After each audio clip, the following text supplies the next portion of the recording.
La la la la la. Dum-ti-tiddly-dum.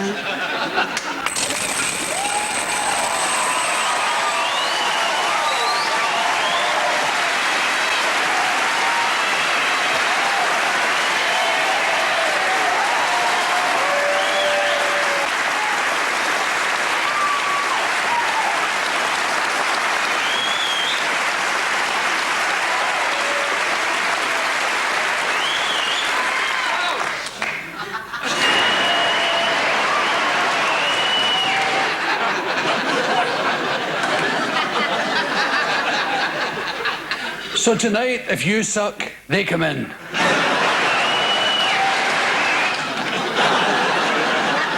I always wanted one of them. My manager promised years ago, he said, do it right, Bill, and you can have your name in pink. Who did that?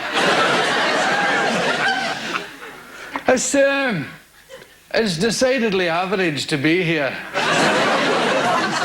It's kind of live and telly, isn't it? And I've never seen so many famous people in my whole life. It's great. It's like a party at our house.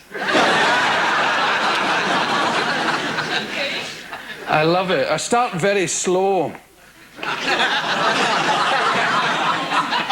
I start real slow. And because I think you're the same yourself, you know, when you go to your work, not you people at the front, the working classes are back.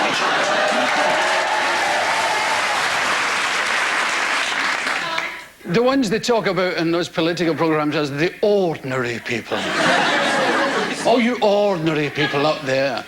Well, when you go to your work in the morning, like 8 o'clock or whenever you start, you don't sort of go 8 o'clock and into it. You sort of relax and scratch your arse and read the paper and look out the window. Well, this is me at my work. This is me, I'm doing it. I'm not on a yop scheme, this is what I do.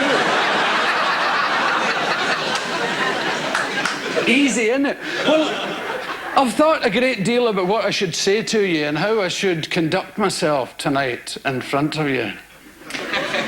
And it's been a real problem for me. Because usually I relax into the more profane language very early in the game. So I think I could do it quick and relax. Fuck this! Like, so, oh, that's much better. It's like a quick belt in the banjo. Oh, fuck! Right, now that we're at home, I thought it would be nice. I can hardly sort of, you know what I mean? It's because I come from a place where people. I've sworn all my life. You see, I swear like all the time, and I think it's rather good language. People say it's a limited vocabulary. It makes you swear. Well, I don't think so. See, because my vocabulary, I know at least, oh my God, about 127 words. And I still prefer fuck.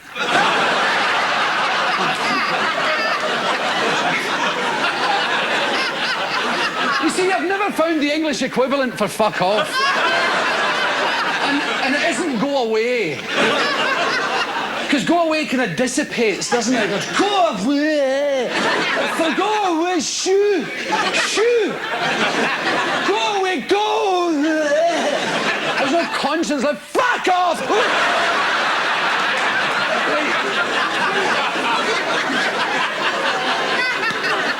It always works, you know. And you never read, fuck off, he hinted.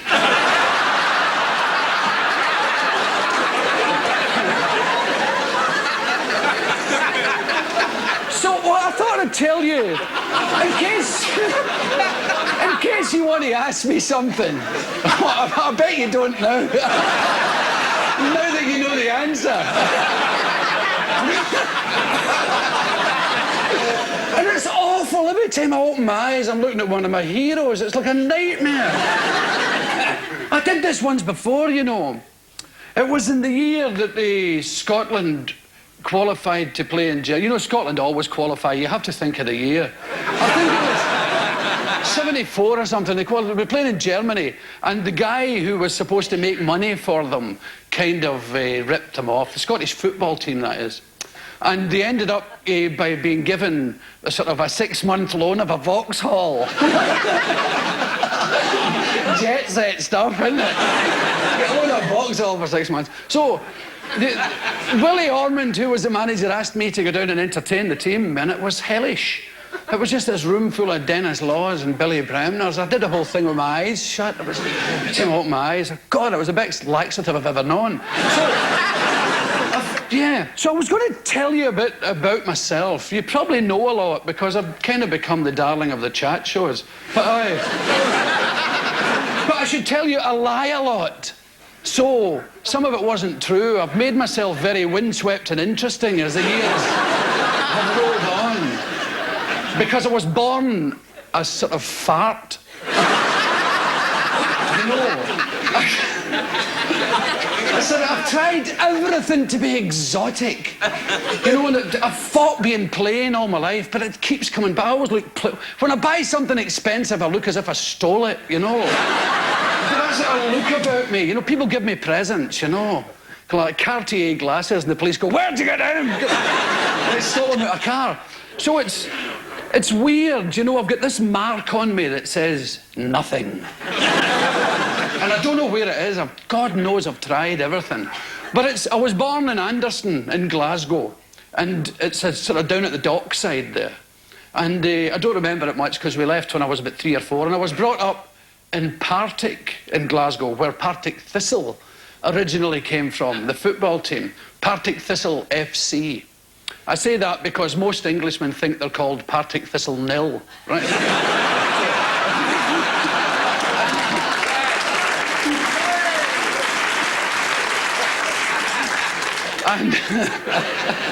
And they're always good for a laugh, you know, Partick Thistle. And, yeah, what can I say? I was brought up as a Catholic in Partick, and it was okay. I got A-level guilt, you know. And, yeah, every time I interfere with myself, I think I'm going to hell, you know.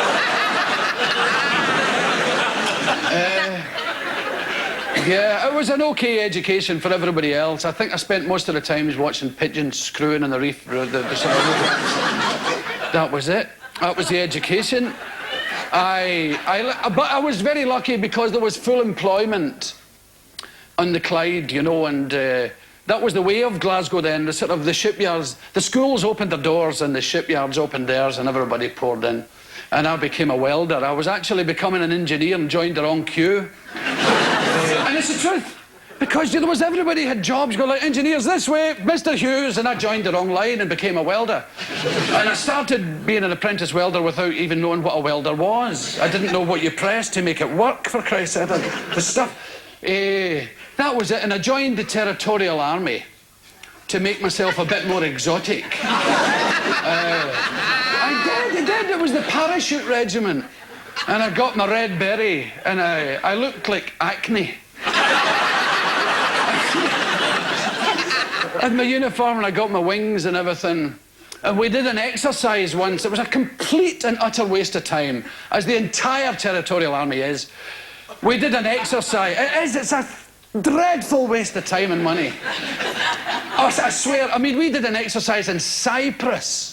All us paratroopers and stuff, in the Carigna Mountains with my gun. And we parachuted out of this plane. And as a matter of fact, I parachuted out of the first plane I was ever in. I jumped out of the first bloody plane I was in.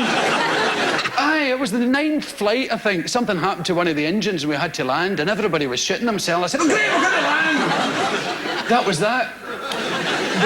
I landed in Cyprus, I sat on a brick, and it hit me on that bone there, the coccyx. I just about overtook the aeroplane. Landed again with a lump on my bum, which has never really gone away. And did the rest of the exercise like a giraffe having a drink.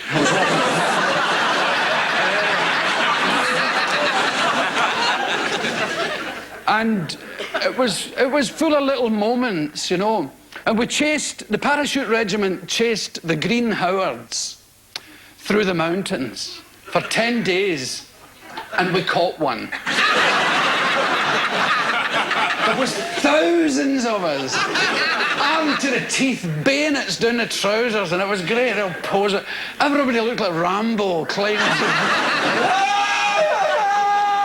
At last, I'd become exotic, and we caught this poor bastard. And he worked in the same shipyard as me. He was a territorial too. It was great. I could have sneaked up behind him in the canteen and saved the country a fortune.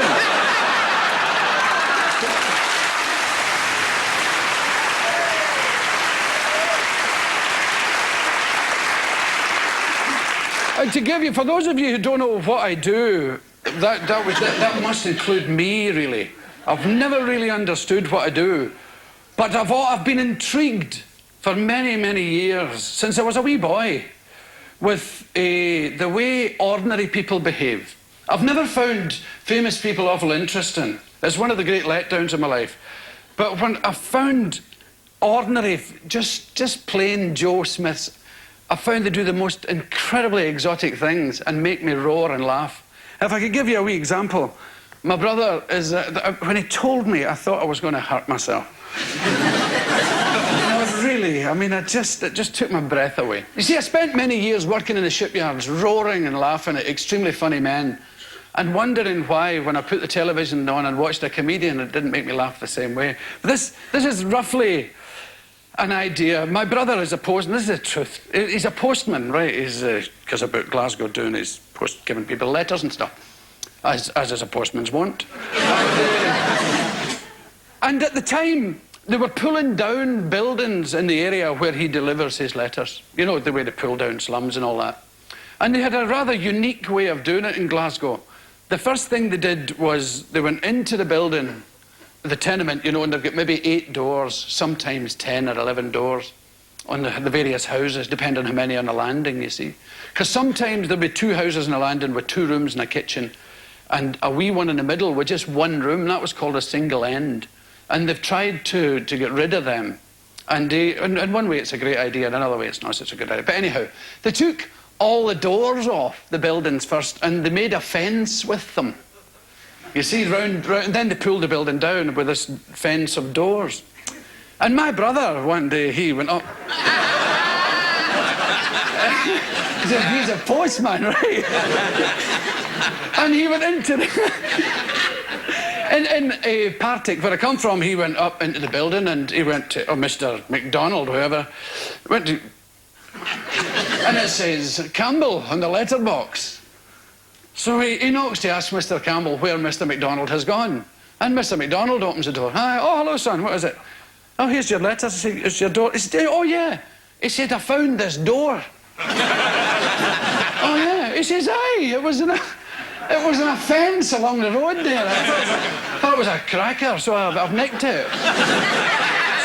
So what he's done, this guy, he's out for a walk with a dog, right? It's just an ordinary block. I mean, he couldn't write this. Right? He's out for a walk and he goes, God, jeez, that's a great door.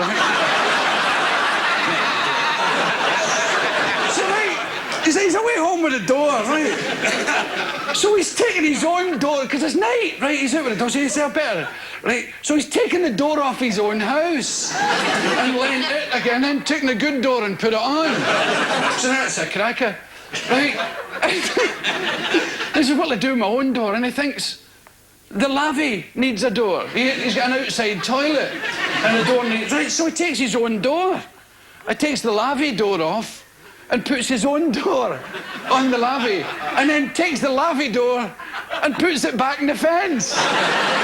So nobody can take offence at all. He's the fence aside. He's got a new door, and so has the lavvy. He said, and everything went great until in the morning he went down to the lavvy and he found that burglars had broken into his toilet.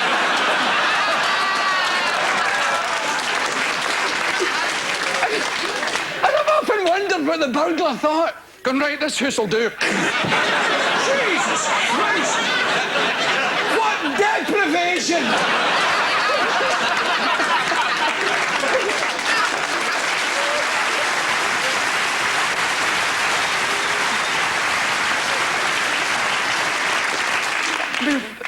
you imagine the burglar leaving them a couple of bob? And so that's roughly what I've tried to do. And I've often looked at people and thought, my God, because I've been kind of obsessed with sex as well, you see, throughout all these. It took me an extraordinary length of time to lose my virginity. Oh, God almighty, it was ages. I won't even tell you because you'll talk about me. It was a long time. I was tattooed first. I mean, it was so long. I had to do it eventually for the sake of my sight. I had to do it. Purely for reasons of, visibility. I was going mental. I was becoming a funny shape.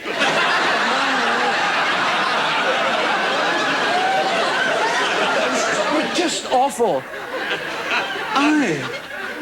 Oh, the whole thing was, oh, Jesus. And I used to look at people and wondered how they did it, if they did it. Say, now, he probably does it. She probably does it. As a matter of fact, he probably does it to her. I wonder how they do it.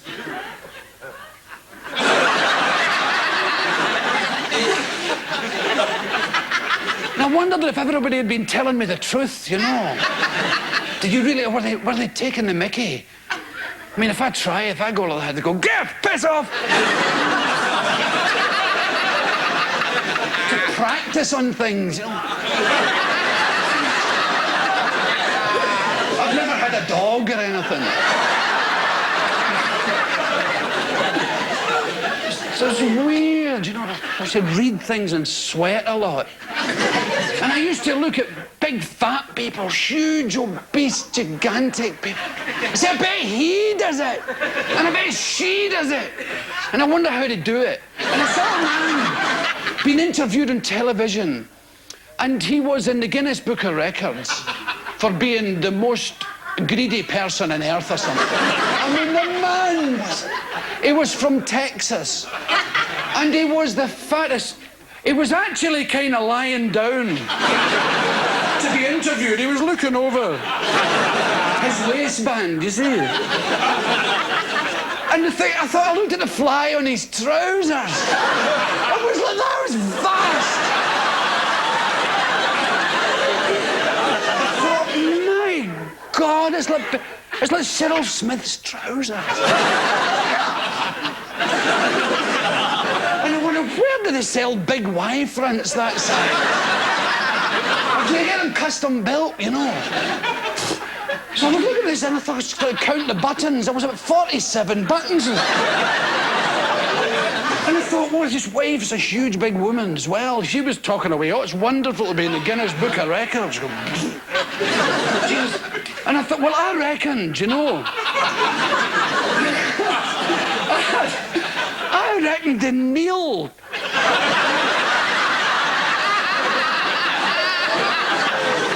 Because when you're Scottish, you know how it feels to have a wee willy sometimes.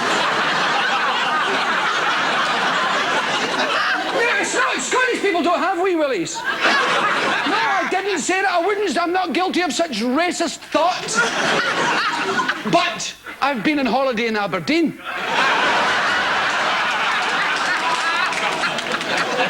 You're like a sumo wrestler.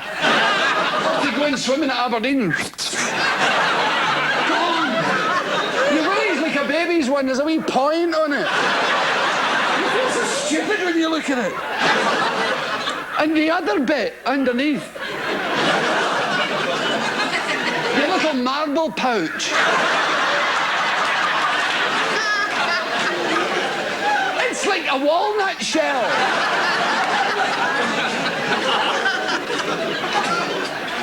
And sure, this man from Texas was a bit like that, I should imagine.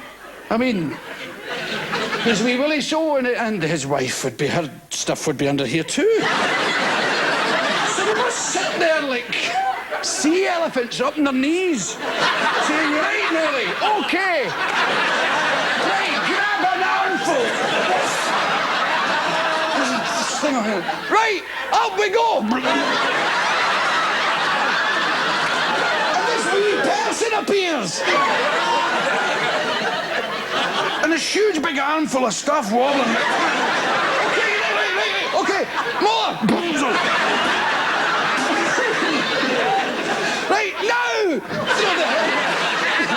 And it all falls off the bed.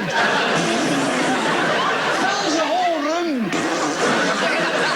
We're like, left a bit, go!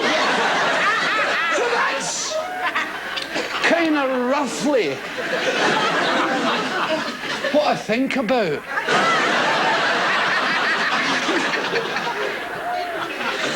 No, really. And I seem to see things that people don't just take. I was in Los Angeles, and this is the truth. There was a sign, and it said, "To the Braille School." And I thought, who's it for? And I thought, why don't they do all road signs in Braille? People stop, go like that. Oh, yeah.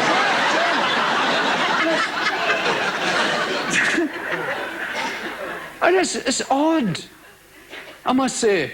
But there's something about I don't understand very much. I'm not saying love me, I'm thick, right? But there's a lot of things that my brain won't allow me to understand. You know, because they're so incredibly boring. And God knows I've tried. Especially with politics, and you get 2 pages, you go, oh, bollocks, who cares? Who cares? I mean, that's how I've become a kind of anarchist, you know. I think roughly the desire to be a politician should bar you for life from ever being one. I was just watching them. Don't vote, it encourages them. Do you watch them? God. I mean, isn't that awful? But anyhow, I tend to look at it slightly different. And I look at singers on the telly, and I look at Scottish singers, and I think, what are you doing? And you see, and I'm a Scottish person, right? You probably noticed. And I look at these Scots on telly, they're sort of singing shortbread tins. It's the whole nation, they're singing about this garbage. Oh, the mountains over here and the rivers over there. Sun is in the river and I'm roaming in the gloaming. Bonny purple mountains and the sun is going up. Fuck off!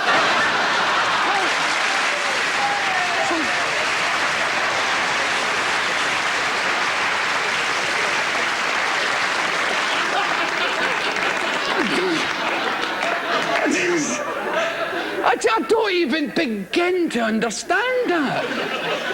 Because the folk music is actually wonderful, the reals, but they avoid that like the plague in order to sing this stuff. And it's all written here in London. With strange wee men who have never seen Scotland. And one of them got found out about 5 years ago. He wrote a song called The Blue Misty Hills of Tiree. But if you've ever been in Tiree, it's like a bloody billiard table. Oh, the misty blue hills. Oh,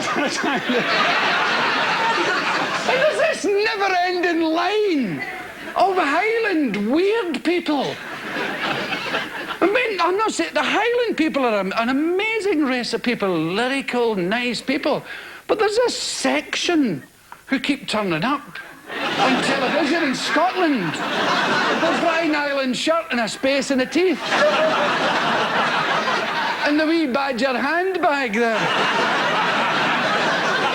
Mountains and rivers and Bonnie Morag and the Roman and the Gloaming. And it's a very strange affair. And then there's the Gaelic ones. You've probably seen them. They say hello to you all the time when they're singing. Hello, hey, oh.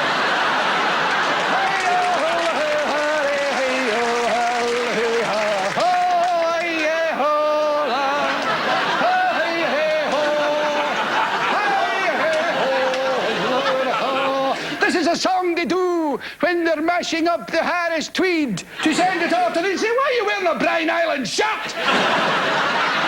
Hey-oh, hey-oh, hey-oh. And it's absolute nonsense.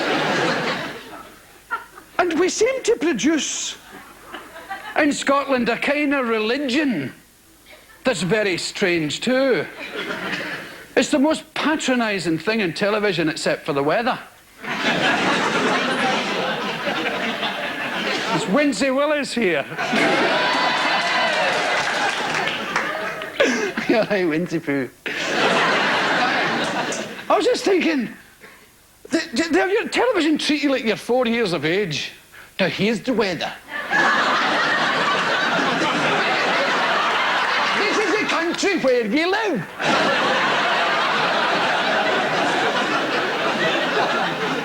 And this is a wee cloud. I really feel brassed off when they do that. They stick clouds and lightning on the board. They don't need to do that. I know what a cloud looks like. Just tell me, I'll understand. I mean, what if that carried on to the news? Today there was a massacre.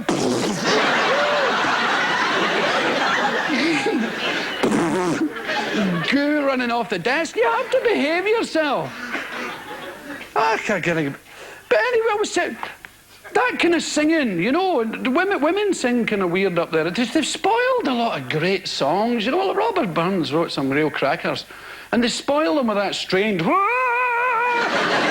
of singing. Because ordinary people sing okay. Not really. And the whole thing is organised by people who've got second names instead of first names. Crawford. Crawford, have you seen Finlay? Who are these people? They're alien. The surname clan have taken over. Campbell, have you seen Finlay? Oh, he was with Crawford and Torkel. What are you talking about? And the women dancers are great, you know, they're all giving it a bit of that. And it's very much winsome and buxom, and the men are getting a bit right on the loafers. For me, it's a bit strange. It's a bit like ballroom dancing's getting the same. Like people doing that. What are you doing? If you did that in a Glasgow dance hall, you'd last about 10 minutes. An elastic suit or that, no? What's that? And what's the paso doble? Nobody actually does the paso doble except them. And drunk people on holiday in Spain. So, and then religion, as I was telling you. Now, religion's a real growth industry in Scotland. The BBC religious department's got 14 offices. What do they do all day? You can't hear the typewriters for the rattling of the rosaries up there. So it's very odd. And they've got this never-ending procession of wee men who come on at night and tell you how dreadful the world is. And then in the most patronising possible way, try to introduce you to God. Now, if there's a God, and I suppose there is, really, because I've always thought, if you believe in God, if anybody believes in God, there is one, you know. And it's not up for question. But these wee men come on and try and tell you, and the ones on England and the Radio 4 in the morning aren't any better. They seem to have this never-ending line of people called Nigel. They'll tell you all about God in this strange fashion. Yes, I went to a football match the other day.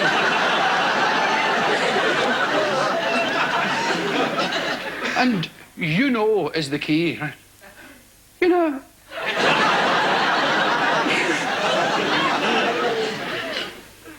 I went to a football match the other day and it was terribly exciting. I watched with bated breath. It was Tottenham Hotspur, I believe. They were playing another bunch of chaps. They were very, very good anyway, but... the game was rather exciting, and on the way home, I said to my son, Nigel Jr., I said... Nigel? He said, yes, Daddy. I said... Did you enjoy the game, Nigel? Oh, yes, Father. It was super and terribly exciting. Is that all, Nigel? Well, yes, Daddy. But, Nigel, didn't you attempt to think of it on a more spiritual plane? Did Jesus play for Tottenham Hotspur, Daddy? And, you know, in a funny way, he did.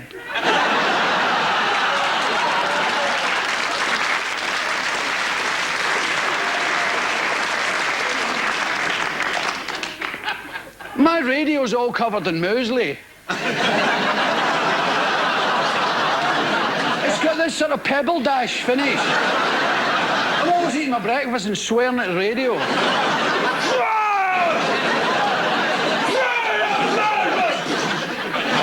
It's a sort of furry-looking radio, like solid porridge.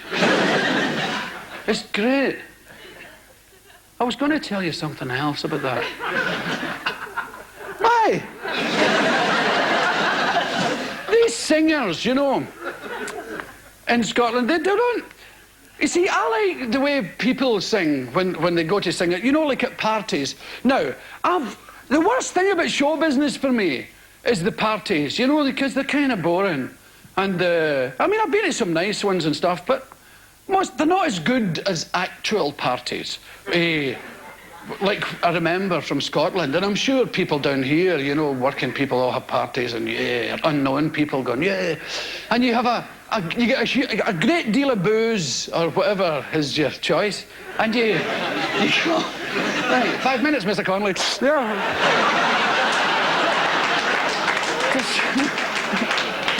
Be with you in a second.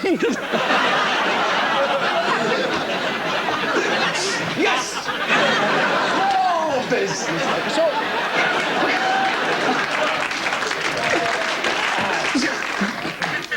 I arrive here in a box like that.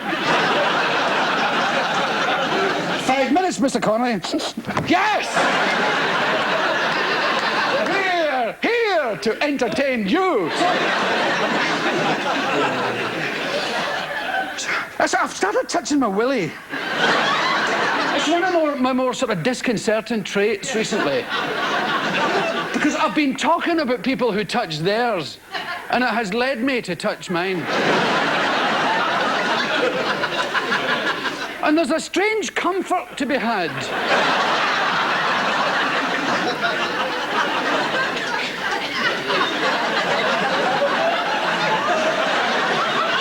You don't wiggle it about or anything. You check it like you check your change, or credit cards, or... I think maybe it's going to fall off as you get older, like your hair. Perhaps when you're older you lose your willy. Panic in your soul. Usually happens to men in their 30s. Happened to me and mine. We're lying in the bath, luxuriating, and you look down, and there's your first grey pubic hair. It's a starter for 10. And I thought, God, how awful. Nobody told me about that. Because you don't get, like, Grecian 2000 adverts with a guy... you know, the guy walloping it down the front of the jeans.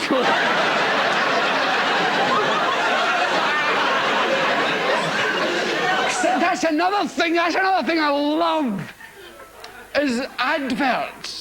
I love the lie. I like lies on that scale, especially because there's nothing wrong with lies. They're fabulous things. My God, I'm a liar for a living. There's one to take my word for it. There is no recession. I am loaded. At the Dow Jones Index, I don't even know who the man is. Right. Wouldn't speak to him if I did. So, what was I about to say?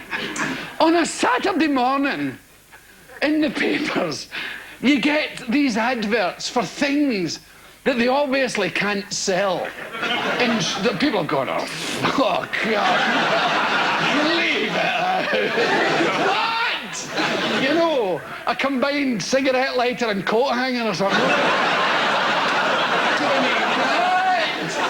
Right, so, you know those kind of things, you know, hat and Tuesday match. So, yeah, you know the kind of thing, you know, open neck flannels. So, yeah, bowler hat with sleeves, you know the kind of... People have a sort of ideas and they go, that'll take on. On a Saturday morning they appear. Trench coats. Smart trench coats. State size. And there's always a drawing. There's never photographs of these. There's always a drawing of some other bloody coat. You certainly know the one you're getting through the post. And they sell great. I've always been tempted to send away, especially for the big slipper. Have you seen the big slipper? I think these adverts are for people who, they're aimed at a section of the community who don't go anyplace. They watch the telly all the time. You know, well, I suppose your trench coat, you can watch telly in your trench coat if you like. But it's a one big slipper. And you put your 2 feet in it. And you watch television. In your slipper. And each in a family can have a slipper each. Right. I was always going to buy 2. I was going to buy a pair and leave them in the fireplace. When I'm going out at night, yeah, in case a burglar comes in. Who's here, for God's sake?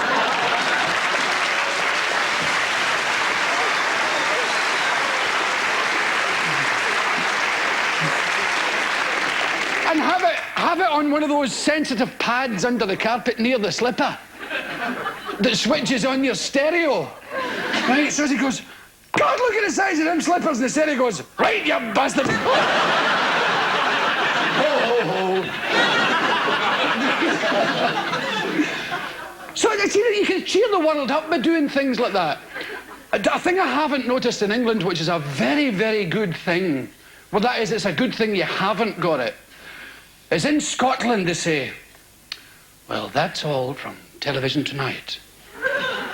I bid you all a very, very good night.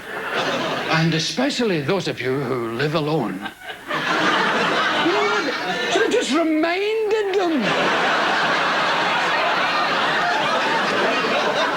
I mean, some of them are terrifying, they say.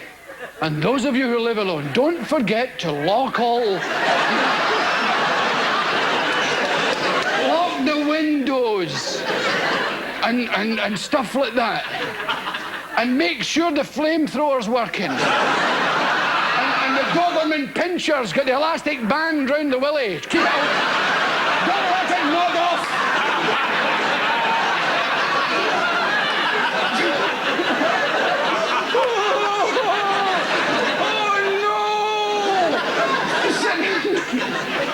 And I always wanted to be in charge of that bit of the programme.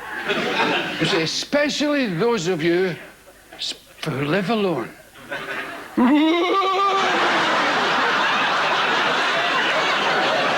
God's sake, don't look behind you! Don't turn round!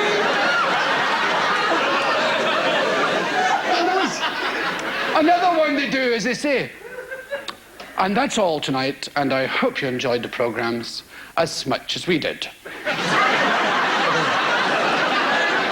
We also enjoyed them the first time round, and yes, it's been great fun. And in the interest of safety, don't forget to switch off your TV before you go to bed. And for super safety, take the plug out of the wall altogether. Because the house could go on fire. The whole family could be barbecued. And they say, all right enough, I must do it. If I was the guy doing that, I'd sit at the desk, going, right. He'll be near the telly, he'll be stretching his hand out to put it off. Leave it alone! Do as you're told! Get back to your seat, I'm not finished! It's okay for them! Charlie's Angels, yeah, they're on every damn night! Well, it's my turn, I've got the switch! I'm in control of this station! And now the end is near! Get away from that switch, you psychopath! That's...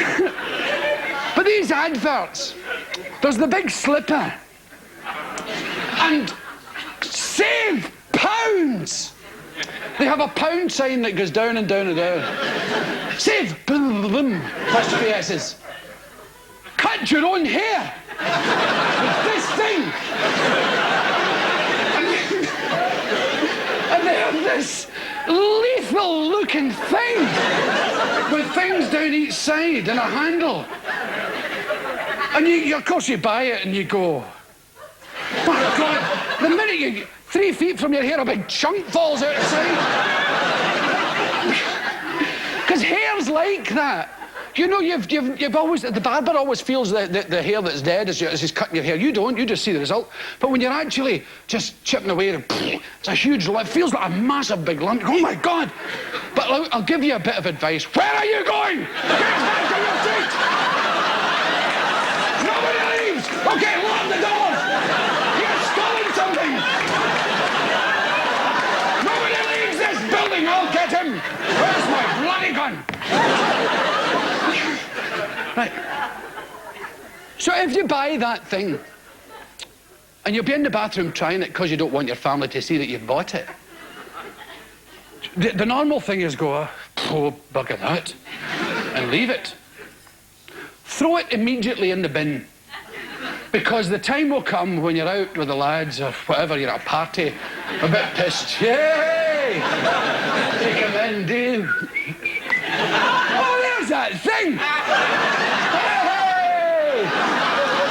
That'll do me! That's brilliant! It's a doggle! Look at that! Arthur Scandal!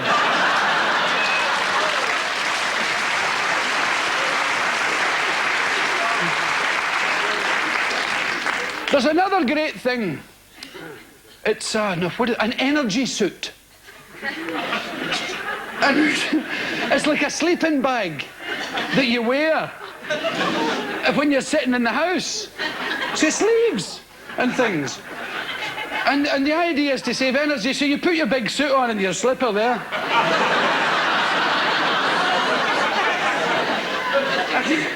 And you cut each other's hair if the telly's boring.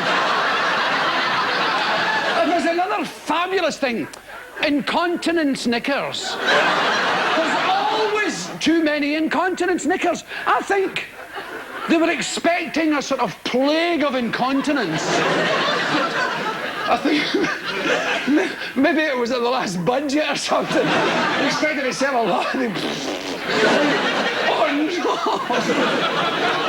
no! And I was looking at this incontinence stuff and I thought, I don't want to laugh at incontinent people, right?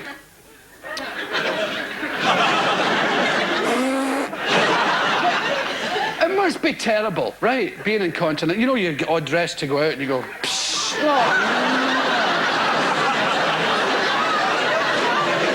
change it. You can't buy white clothes. You can't buy grey suits. You go,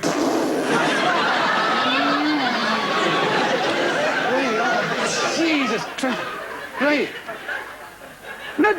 Because young people are incontinent too. I mean, it strikes at all ages.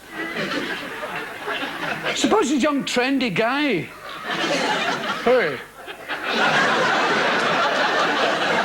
Hey, you guys.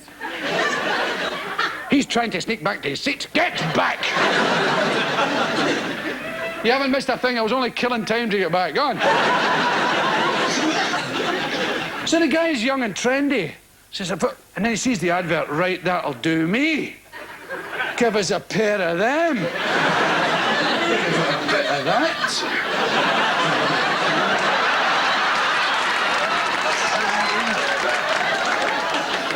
That's the very fellows for me. The see-through +4s. at St Andrews on a rainy day. Then get the trendy baggy trousers on. And off to the discotheque, giving it a bit of that, yeah. Hey, how you doing? What's your sign? Sagittarius? All right. Yeah, half man, half horse, yeah. License to shit in the street. That's good.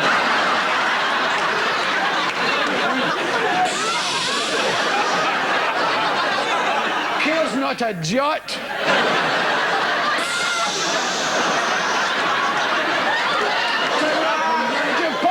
Settle up and ride it. What's happening later, yeah?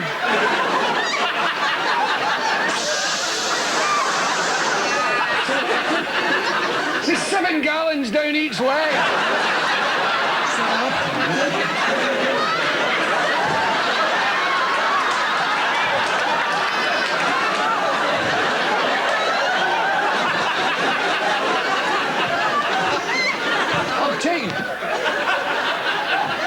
I'll take you home in a minute. I'll just go and empty my underwear.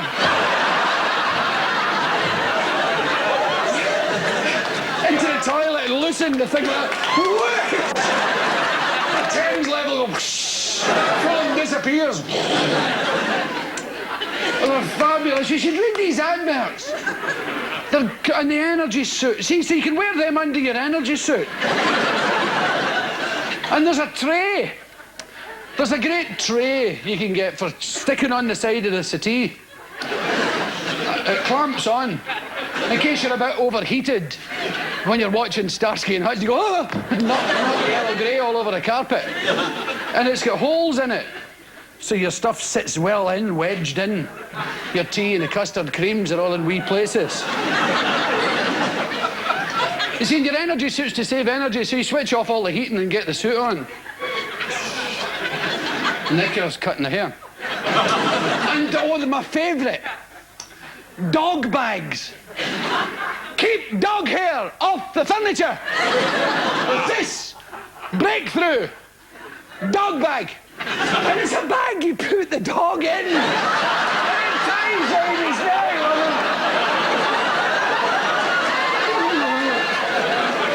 And you get a wee special bag for the budgie. You put the feathers out the carpet. So your dog's in the bag.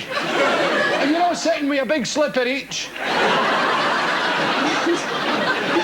Watching the telly. Unless you're a super duper family, you get one big slipper for the whole family. Well, you've all got a big slipper each, and the mother says to father, I'm just nipping out. I'm just nipping out to the toilet. What? Why don't you put on a cup of tea? Anyhow, that's...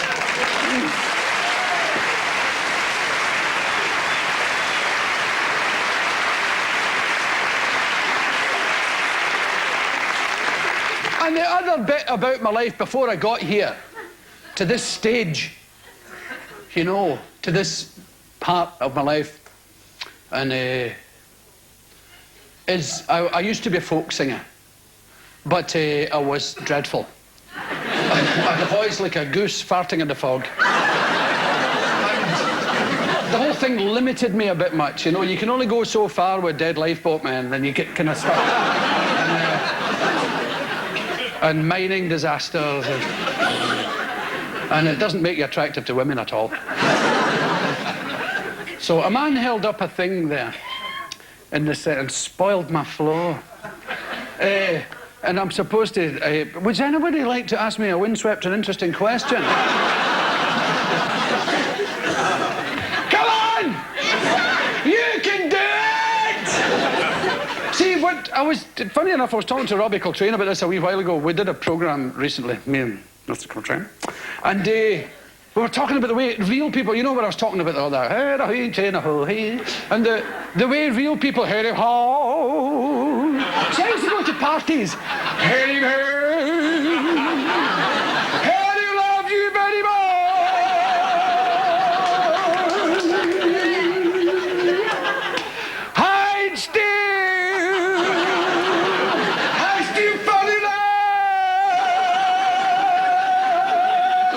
up, big man, shut up.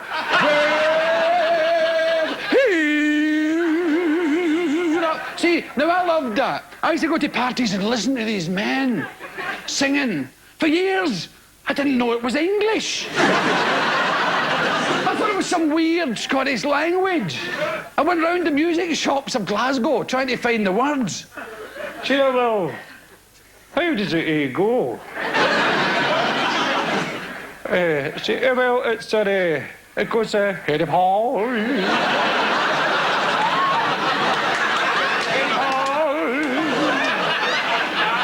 Heady sheedy ball. No, I don't know that one. And they weren't like London kind of showbiz parties. You get a huge carry-out first, you get a dozen beers and a half bottle of whiskey. Right, so you better get some Bacardi, there might be women there. Oh, okay. And then with this carry-out bag, you've seen these carry-out bags. I know they're sort of, well, I don't know if they've got them in England now, they certainly didn't, they used to have them. It's a carrier bag with a brewery on the side there, and off you go, looking for a party. Now I mean, you haven't been invited anywhere. You don't get invited. They sort of happen. So you get the bag and then you go along these tenement streets listening.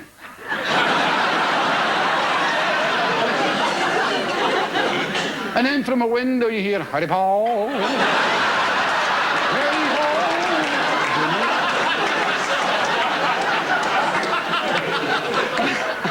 I'll do the big man. Easy, up we go. And then when you get there, if this ever happens to you, just tell them Jimmy said it was okay. There's always a Jimmy in the room. I met a guy doing the boozer there. Jimmy says just to come right up. What do you look like? Oh, he was a bit pissed, you know. That'll be him, the guy. There's somebody upside down behind the telly. That's the Mansaberry Man. Sit down, son. Give us a song. Hey, ho! Hey, ho! And there's another thing about Scotsmen. They always sing about being far away from Scotland when they're still there. Though I'm far across the sea. No, you're not. You shut your face. It's the only song your father knows right through. Be quiet. I'm very far away. And of course, everybody likes to sing. And sometimes they spin a bottle. And when it points at you, it's your turn, and you have to do a thing, you know. And if you only know the one song, well, somebody might sing it before you. And that's you have to leave, go home. That's it, I'm off. So, yeah, it's happened to me. I used to be the wild side of life. Oh, the by the wild side of life. And it's the wild, and went back to the wild. Who said lie? What's the one? Do you know what a who is? A who. That's what the old rugged cross stands on. Hey, far away on a hill.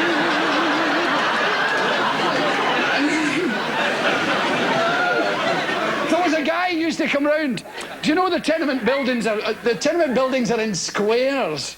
And in the centre of the square, there is the back green or the back court. We called it the back court. And buskers used to come round on a Sunday. Oh, these wounded people, you know. Because I was born in 1942, so it was like the late 40s. I saw these men going, oh, they are now working in national car parks. They've all got a leg like that. Hey!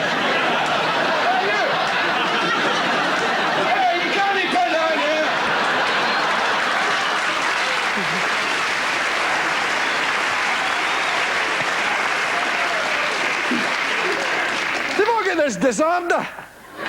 Them and barbers, what'd you make of that, Thatcher? Hey! So, I'm phoning the police, that's it. Oh, God help us all. But it's strange. The people who sing at parties, these buskers, Come round the back like that. And it was a Sunday morning, and they had it all sussed. Because we lived on the side of the block, there were Irish immigrants, you know, Connolly and Flanagan and all these people. And on the other side were Highland people, all the McDonalds and Morrisons and Campbells and whatever, over there. And he would sing Protestant stuff over there. Hey, howdy, old record. And he'd come over to us and go, everybody. Oh. And we used to heat pennies. You get a pair of... You get a penny and a pair of pliers and heat it on the gas. Everybody! There you go! Oh, thanks very much.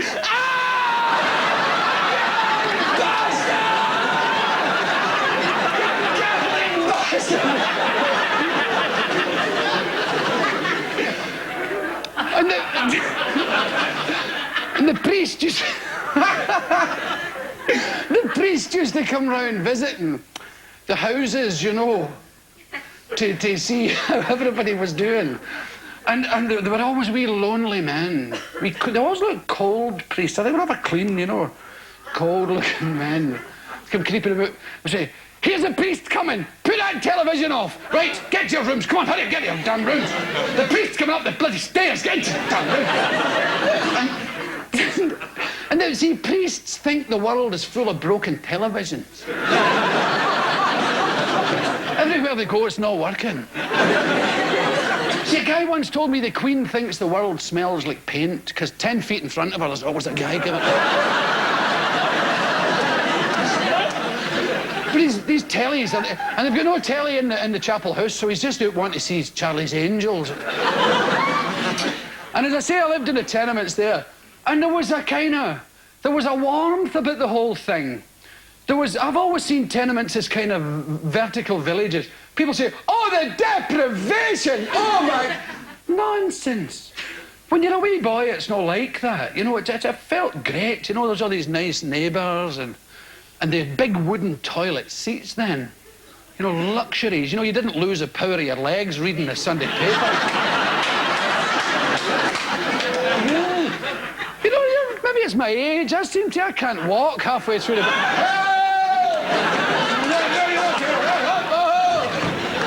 Pins and needles can't get out the damn thing. It's a point for you. Oh, my God.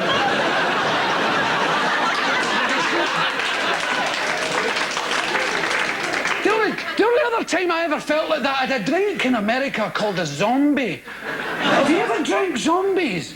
It's a kind of muddy coloured. I would advise you to do it. It's an extraordinary concept. You get drunk from the bottom up. You're perfectly lucid. Talking away, oh yeah, I've been there. Yeah. Have you got the time? That was that British time. You've been very, terrific, jet setty and urbane. Until you need to go to the toilet. And your legs are pissed. Excuse me, I'll just go to the toilet.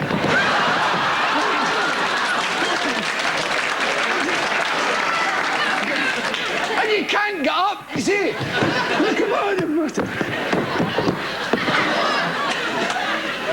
Good Chick Murray once told me he fell in the street and a woman said to him, did you fall? He said, no, I'm trying to break a bar of chocolate in my back pocket.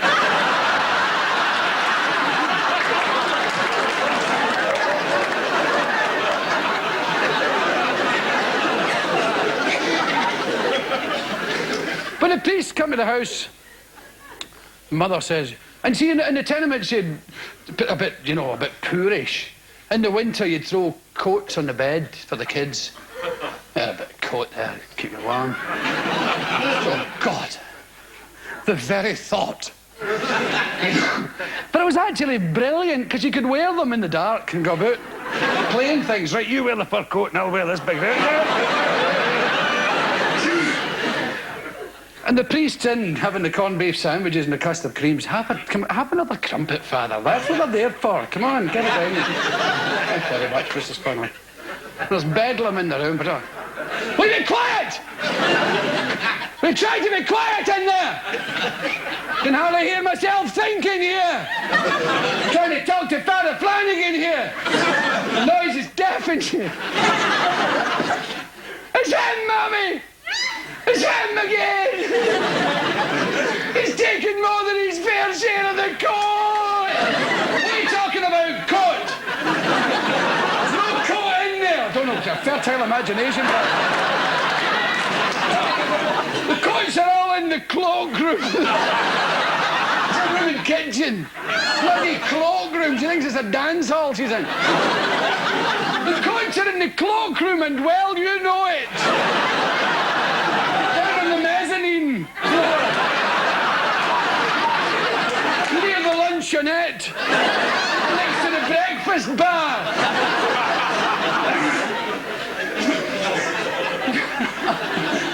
It's an eiderdown. The stupid girl coat. I don't know where they get it. She must have thought it was one of them doovie jackets. Eiderdown! What were you saying, Father? What were you saying about... What were you saying about God there, Father? What was that? All right enough. Here, have a custard cream, that's fine. And you don't say... Bedlam, bedlam, bedlam. Will you stop that in there? I won't tell you. I won't tell you again. It's him, Mommy! It's him again! What's he doing this time? He's shoving his legs through the sleeves of the item.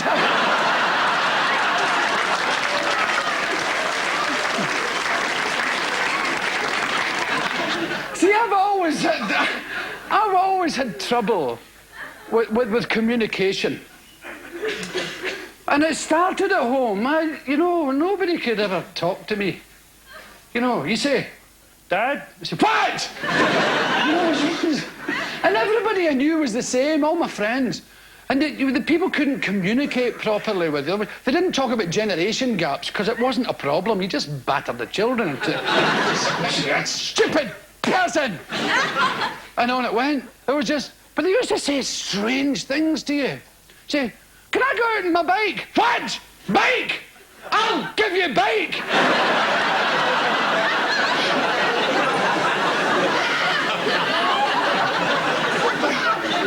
I've got a bike. Don't talk to me like that. And don't think that about me, boy. Can I go to the pictures? What? Pictures, is it? I'll pictures you, my lad. What does that mean?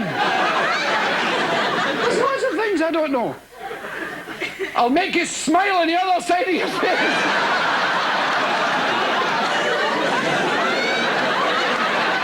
What are you going to do, slash me?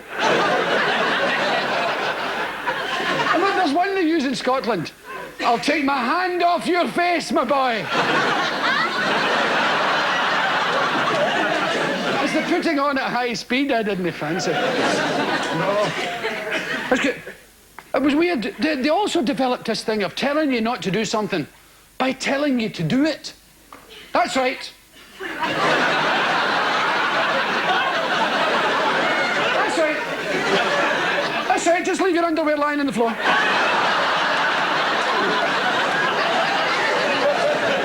That's right. Don't bother about another soul in the whole world. Only your stupid self. Just leave it lying there along with your stinking socks. Just leave it lying there for me to pick up. But that's what I'm... Now get into that room and don't let me hear a sound out of you. Don't let me hear you laughing, or for God's sake, I will come marching in there and give you something to laugh at. I think he's going to tell us a joke. Wrong. Anybody thought of a question yet? I think the troops are beginning to panic. Oh, Michael Parkinson's going to ask me something. Yes! Yes! Yes, Michael! I know him! He's my personal friend! Yes, what do I know? I thought you weren't talking to me. It's been such a long... Just a minute, I get back to my famous place. Yes, Michael. Well... I mean, you are a considerable traveller, aren't you? I mean, indeed. You are a windswept and interesting traveller. Author of a well-written and best-selling book on travel called Gulliver's Travel. Fab and Groovy Book Company, yes. I just wonder what you made... Published by your good self. This is true.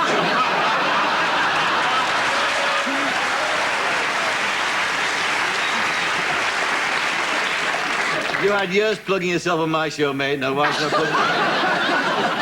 What I was going to ask you about was travel. I mean, do you think it broadens or narrows the mind? And which of the places you've been to, I think particularly sort of Australia. I mean, Australia, is that worse than playing... Australia is a wondrous, fab and groovy place. and travel narrows the mind. It narrows it to that size. If you wish to know anything, don't travel. And it gets worse every year. The more I travel, the more I miss my own bed. Do you ever think of your bed that way?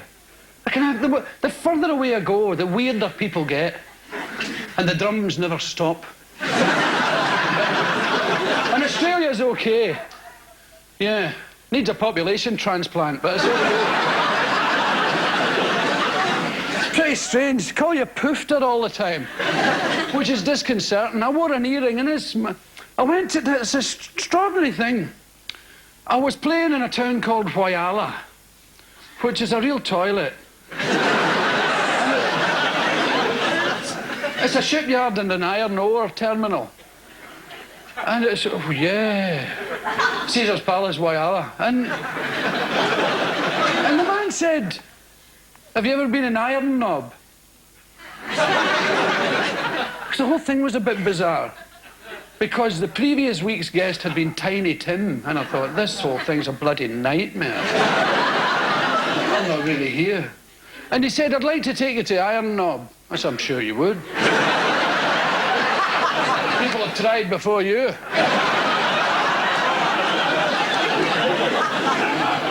I am open to offers. He said, I'd like to take you to Iron Knob. He says, because in Iron Knob they have the cleanest hotel in Australia. Australia's one of my favourite countries on earth, but it's certainly the strangest. It's not a hysterically funny story, but it's the strangest thing I've ever seen. We drove from Whyalla to Iron Knob to this hotel that they hose down every day. It has a big mountain made of iron ore. Like somebody walked along and said, that's made of iron ore. And they're slowly exporting this mountain to Japan, who are buying it, but a handful. And these people are getting wealthy, and they all live in this hotel. And the red dust settles on it, and they hose the hotel down. And it's the cleanest hotel in Australia. So I went in, and there was a man. It was like Deliverance. There was people all hanging about the end of the bar. And they looked as if they'd been stood like that for years. Those people with the two front teeth that fall down, they skip caps. And we went in, there was myself and several other guys of my crew, and most of them had earrings on, you know, and I had one on. It was a strawberry thing I was wearing at the time. I found it made me exotic and interesting. People used to sidle up to me and say, my God, you're windswept and interesting. And I'd come into the bar, and this wee man, I can't do an Australian accent. Oh, dear God, I can't. Difficulty with Scottish accent. And this man, no, really, this man said, oh yeah, the poofters are here.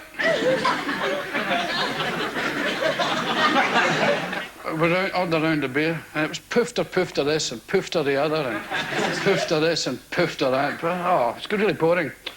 And there was a toilet seat behind the bar. One of those horseshoe-shaped ones with little medals on it, and it was obviously the trophy for the pool. There was a pool table in the bar. So I was looking at it, you know, and he said, yeah, poofter, Pommy poofter. And I said, excuse me. He says, yep. I said, who took your picture out the frame?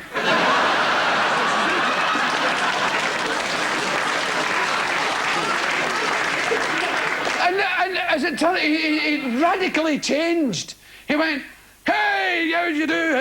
Drinks all round, nobody buys drinks, I'm giving it that. And he was extraordinary. His name was Smith, and he was the garbage collector in Whyalla. He was worth a fortune. And he would say, Smith's the name, shit's the game.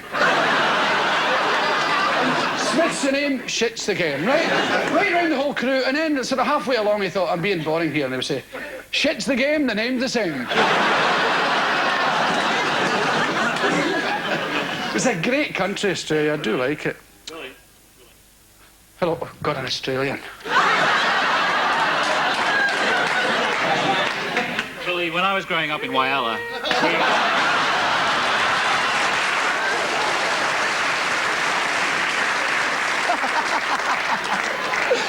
They call me Iron Knob. We always used to say that the Scots were very tight with their money. What about you and money? What do you do with your money? I don't really have a very much money.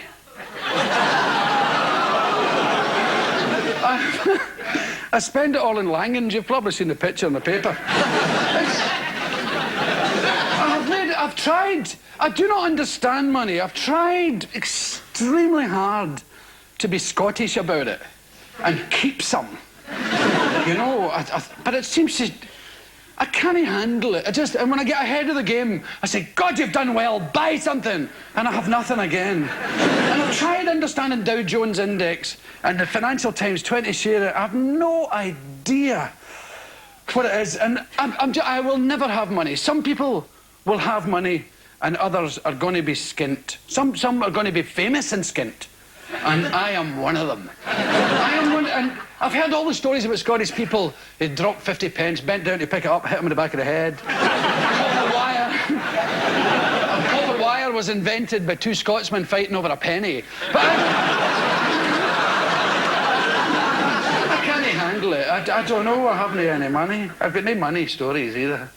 Anybody ask me? Janet.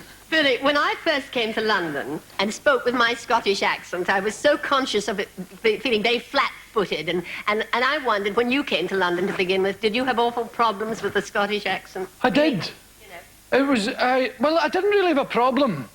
I kind of, people treated me a bit like I was a Swahili poet. They would make me say things I just could not believe that I was speaking in English. And now when I listen to my old albums, I can understand, because I liked it that way. And when I go home, I love to play in Scotland and be a comedian, because I can, suddenly I get the luxury of speaking at the right speed. You know, I go like a train, and nobody, like in England you wouldn't understand it. And it was sort of, how can I put it? You speak a bit like a pillar box, you don't move your mouth at all, and you point with your feet. You know, people say, excuse me, could you direct me to Sucky Hall Street? You go, aye, sorry.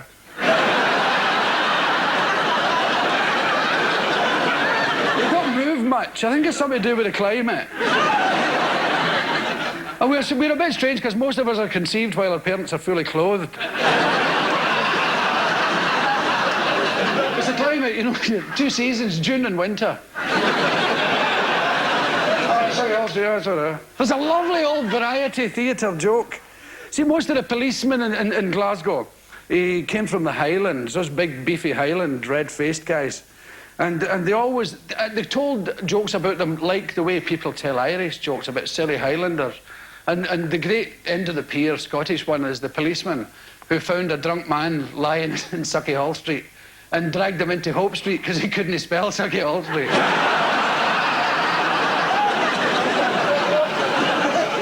Oh, a great vision. There was the line they say about them when he's questioning a wee boy. He says, "Did the window break on both sides when you threw the stone?"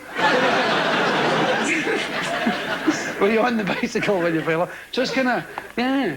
Andy like to ask me anything. God, I'm embarrassed. Yes, I'd love to ask you. Oh, look! Hello? I've seen you in the pictures. I'd love to know. You bring out the mother in me. What does your mother think of you? She doesn't like me very much. Why? She does. She actually likes me. She's, I had the most extraordinary experience of probably that any adult could have. And I met my mother when I was an adult.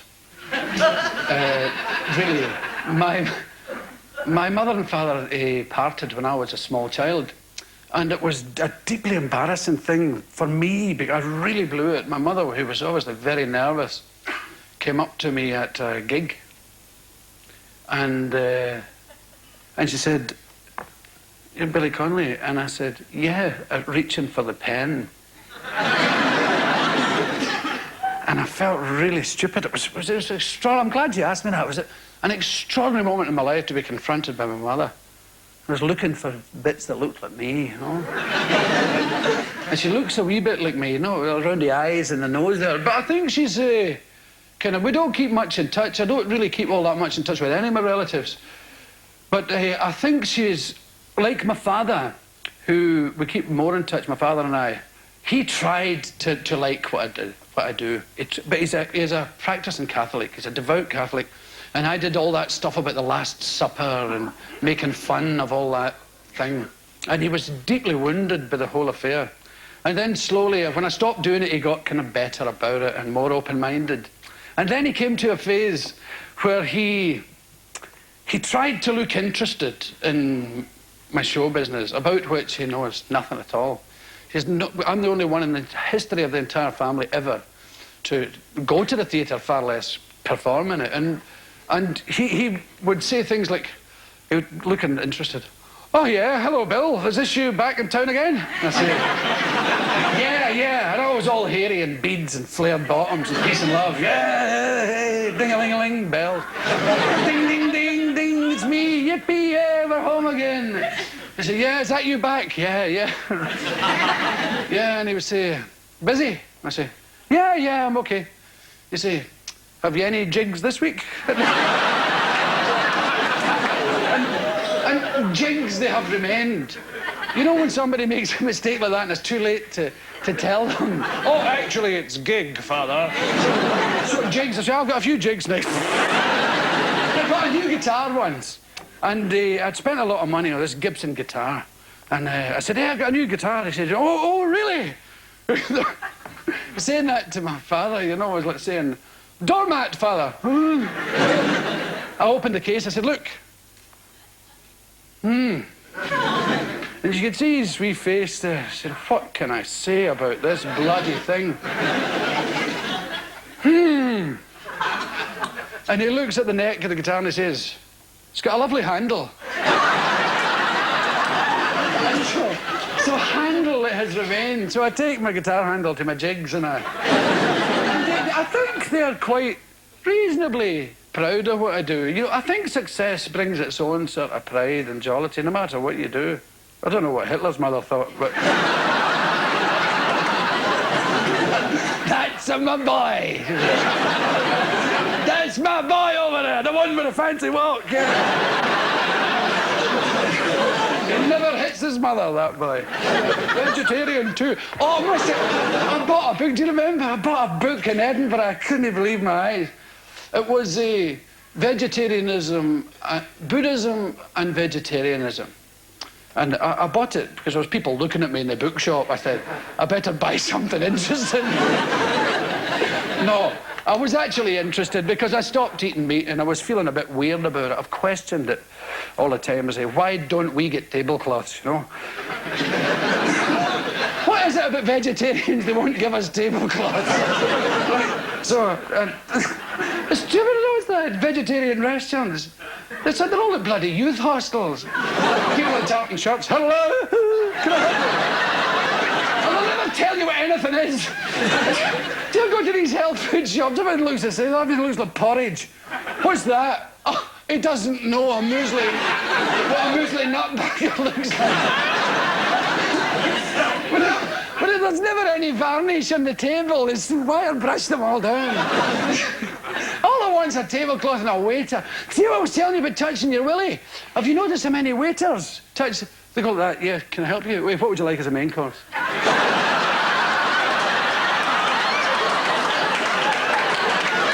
She never should do so quick to go like that. She's never sure if they actually did it. Are you the same, sir?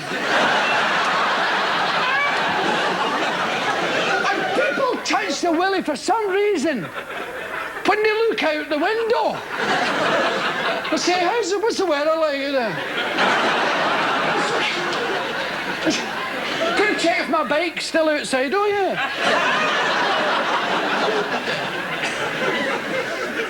It's really, I don't even begin to understand that kind of behaviour.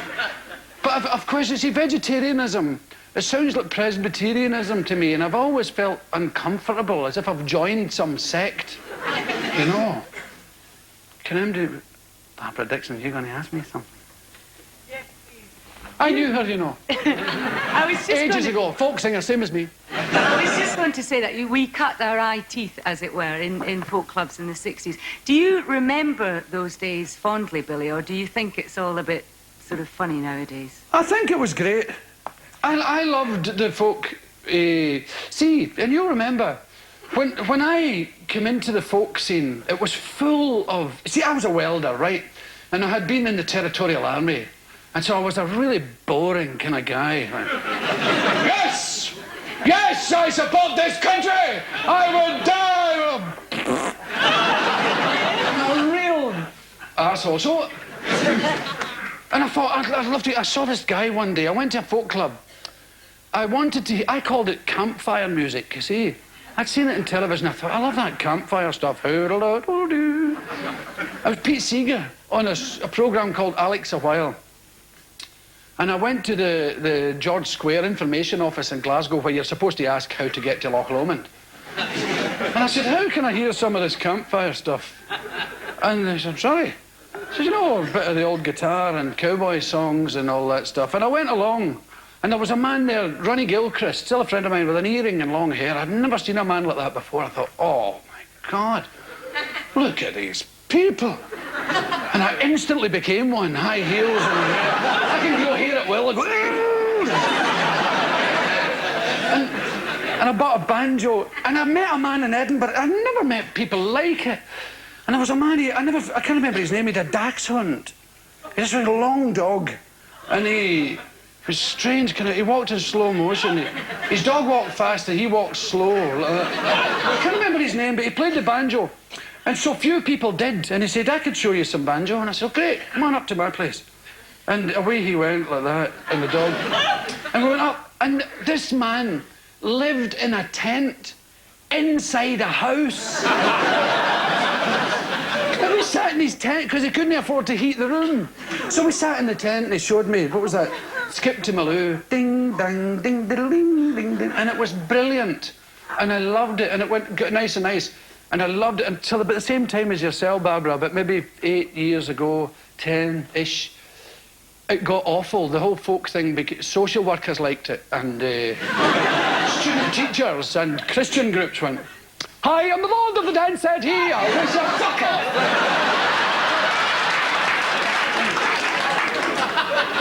There's people who play with a thumb like that. Hi, I'm the Lord of the Dance, said he. I'll do all, whatever you hear.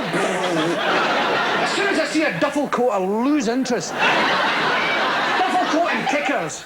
It's a cry for help. Hi, I'm the Lord of the... So I got out, you know, and I hated bands with... what I hated was I would go to gigs and I'd drive past wee men and women, you know, going along the street, and we'd get to the gig and it would be all full of duffel coats. And we'd play the thing and leave, and there'd be all these wee ordinary people, and I thought, I want them. The ones who were walking past the concert, I wanted the public. And so I went to working men's clubs.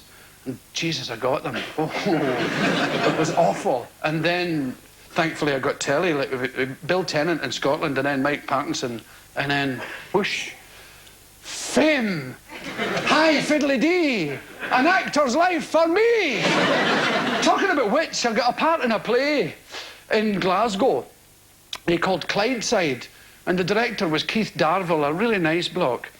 And he came to the pub where all the hairy people were, all the folk singers and poets and stuff. It was called the Scotia Bar. And he said, you a musician? I said, oh, yes.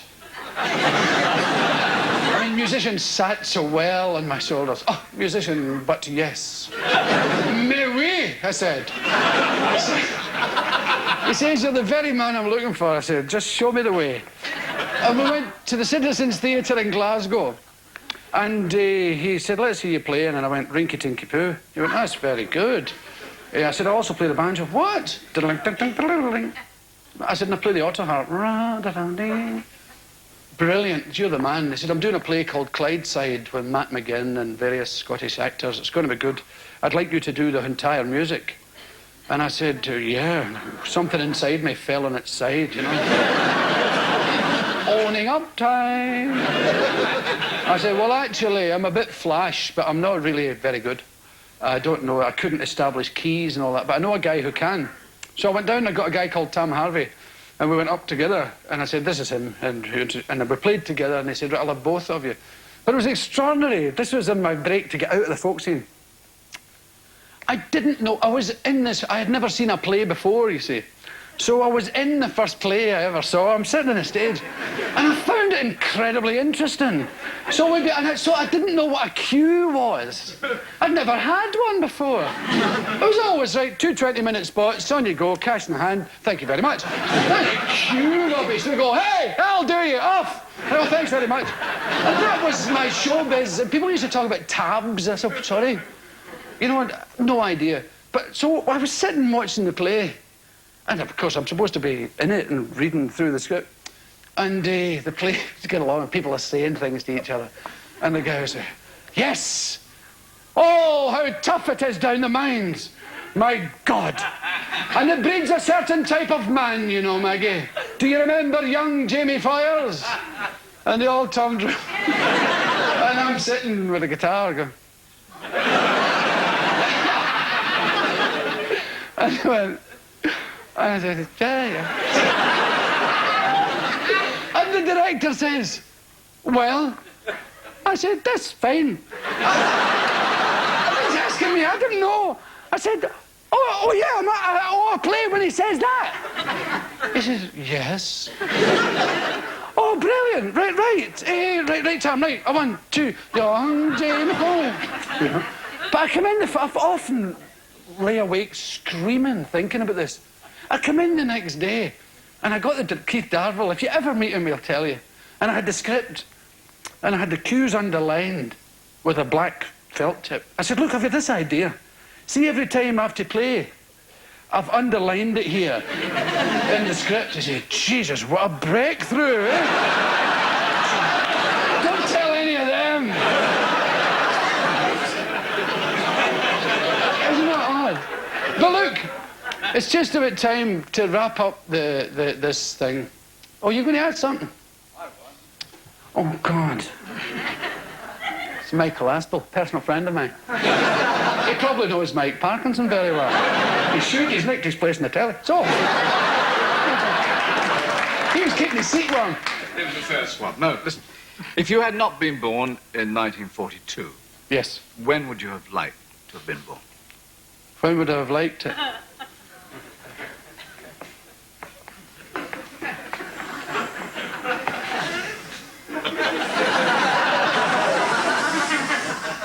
I think I'd have the same again. No, I've thought recently about how this age was made for people like me. Adventurous, handsome heroes. I could save the world given half a chance. And I think this is the best ever era in the history of the entire earth. And I love every second. I swear I do feel it. I often felt I'd like to be... Do you notice how I went, wait a minute. There's Doris Stokes, right? Now, Doris, you must have met in your life, since you announced this talent that you have, you must have met so many people who say, I think I've lived before, you know, right? I have met a million, but have you noticed they've all been the Queen of Egypt? Yes. And nobody ever swept the floor at Singer Sewing Machine Factory. Have you noticed that? I met them all, yeah. Yeah. Well, that's what I mean. I think this time around, if all those spiritual people are right and that you do come back and you do get another crack at it until you get it right, I think this is my first time in. Because it's a gas. I mean, I must say, I do like it. I wouldn't mind being a beetle or a cockroach, but I wouldn't like to make love to another one.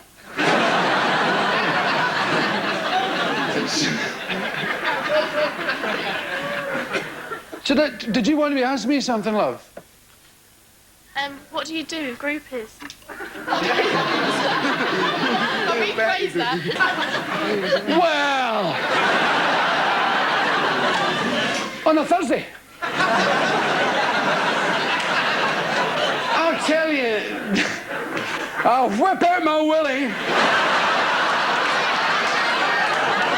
That gives them a laugh. I'll whip it out. I say, there you go. I say, how'd you like them apples? And he'll get up and say, no thanks, I'll smoke my own. No lie.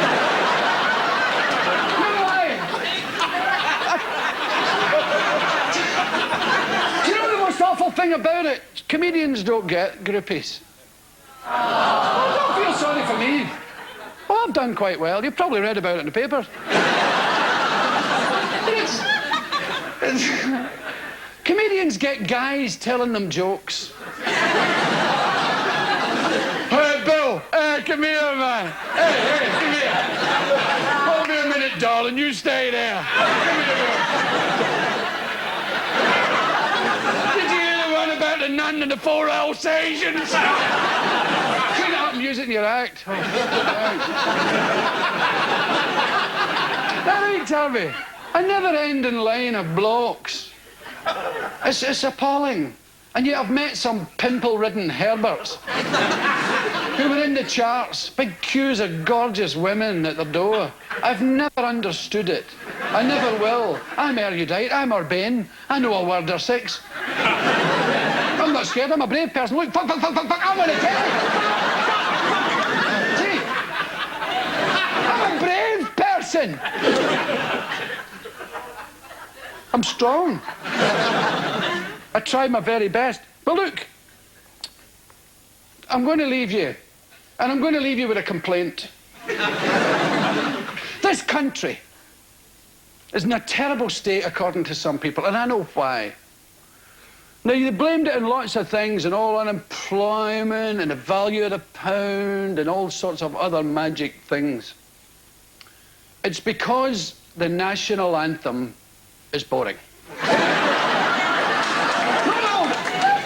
Don't get me wrong. I'm not arguing with the lyrics. Well, I am.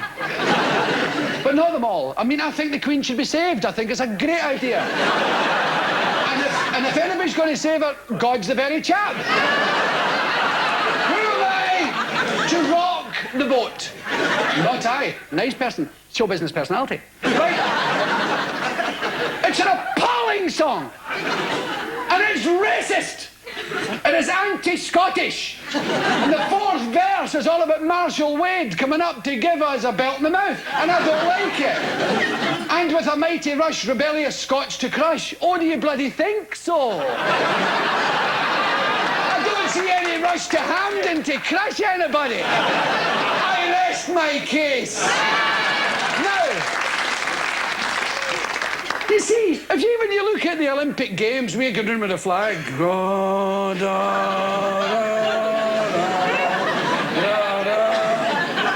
da, we've been lapped. The games haven't started yet.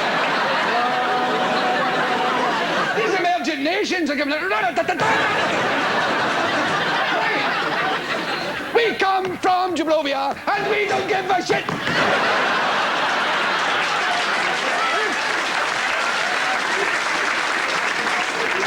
We've got a national debt of 50 squillion pounds. We will get the monkeys.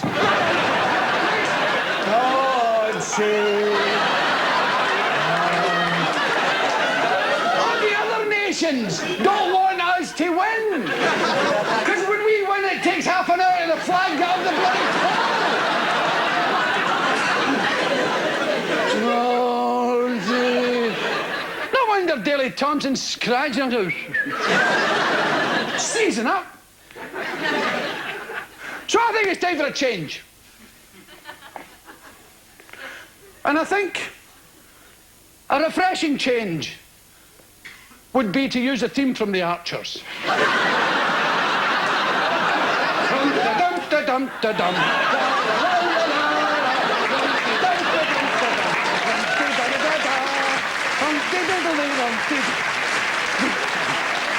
Can you imagine it?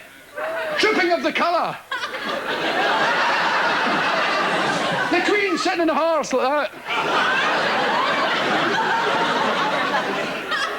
La la la la la la la.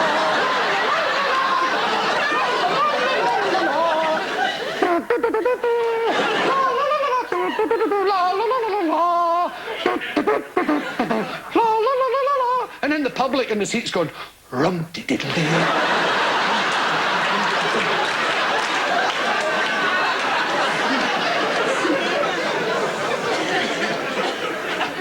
So let's give it a bash here. 1, 2, 3.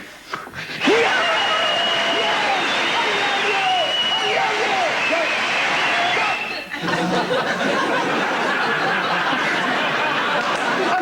in the bedroom.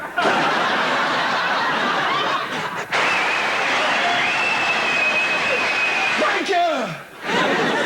Do you want some more of the same? So. 1, 2, 3. Now, just think. Now, that's going to be the lyrics. We're not going to change a thing. It's going to be rum-ti-dum-ti-dum-ti-dum, la-la-la-la-la-la, rum-ti-dum-pa-bum-pa-bum, dum-ti-diddly-dum. Just think the new immigrants can learn it on the bus on the way in from Heathrow. How do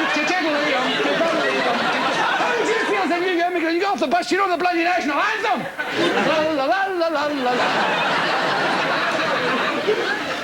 So, ladies and gentlemen, thank you very much for listening to my inane drivel. It's been an absolute pleasure talking to you. You've made a happy man very old.